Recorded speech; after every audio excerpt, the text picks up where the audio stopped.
The word of God says, the other seed fell among thorns, which grew up and choked the plants. Hello, everybody. Pastor Jose here. Happy Thursday. We're so glad that you're connected. And before I go on and sharing continuously the Word of God, I just want to say something to you. And what it is that these videos are now, you can see them on YouTube under Minutes with Pastor Jose. And it's precisely this couple of minutes, probably 8 to 9 minutes, where we will share a word every morning. Or most of the mornings. And also you can share it forward. Share it through Facebook. Share it through WhatsApp. Share it. I'm going to share it to my contacts, and then you guys can share it forward.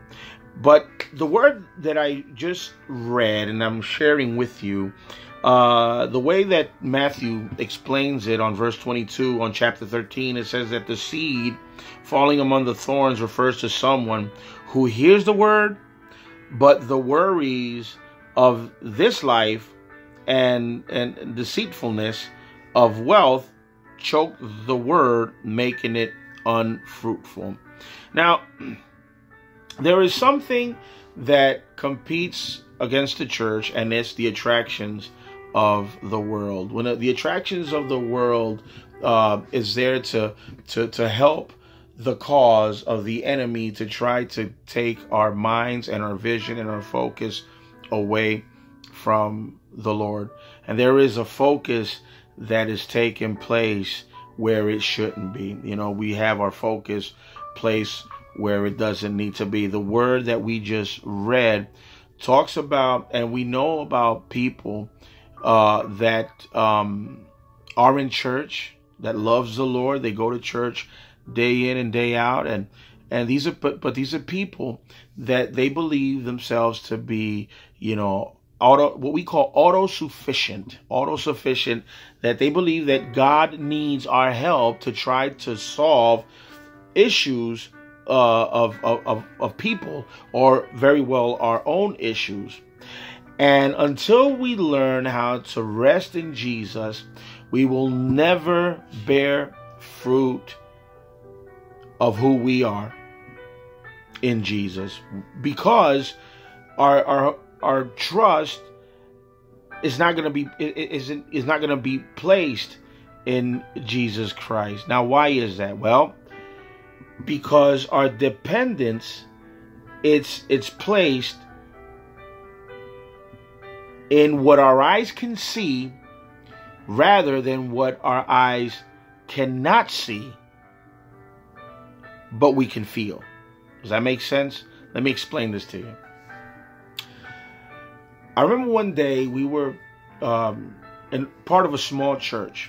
One of the things that I've learned, and has been taught to me, was that to have a vision beyond what our eyes can see.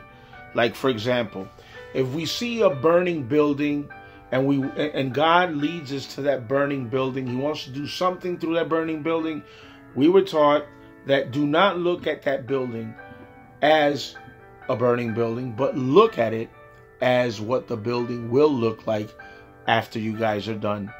It's like the creation of the world. You know, God saw the creation of the world. It says that the earth was adequate. It was a mess. It was empty. It was disordered. But God had a vision, and when He finished, is what your eyes can see outside. So that we were taught to have this vision. Well, we put this to practice. Being as part of a small church, we wanted to expand. We wanted to move to a place, to a location where we felt that we were going to have room to grow. We were going to have room to expand, to grow. And of course, like everywhere else, there's always people in favor and they're excited, but there's also people that, you know, they put their two senses together and they try, you know, they're never in agreement. And that's okay.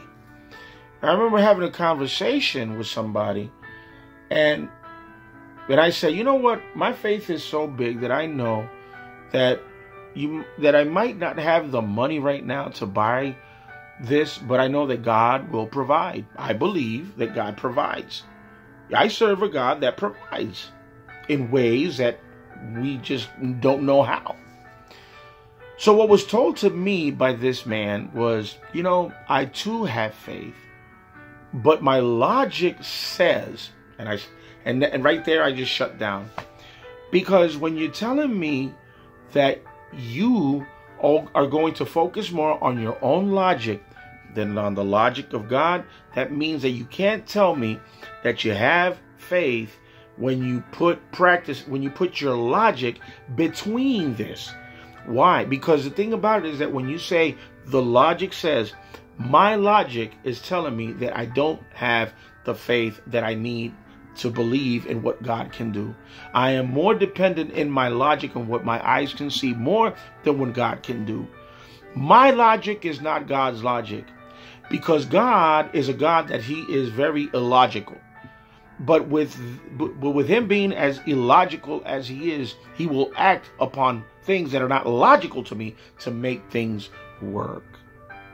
And maybe you and I, we know a lot of people that are so stressed out, that are so sprung out in their own concerns. Listen,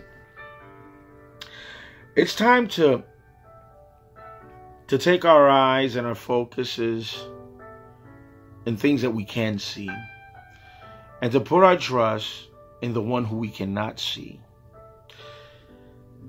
When Peter was walking on water, logically, nobody can do that. Logically. However, when Peter walked on water, what he did? He was so focused on Jesus. He was so focused on Jesus that he was he was charging. Why? Because Jesus told him, get out of the boat and walk towards me. And Peter walked. He walked until he kind of noticed that, wait a minute, something's not right here. So he turned away from Jesus, and then he started to sink. Why are we worried? Why are we concerned? Why are we always in this stress mode? Because our focus and our eyes are not placed on the one who died on that cross.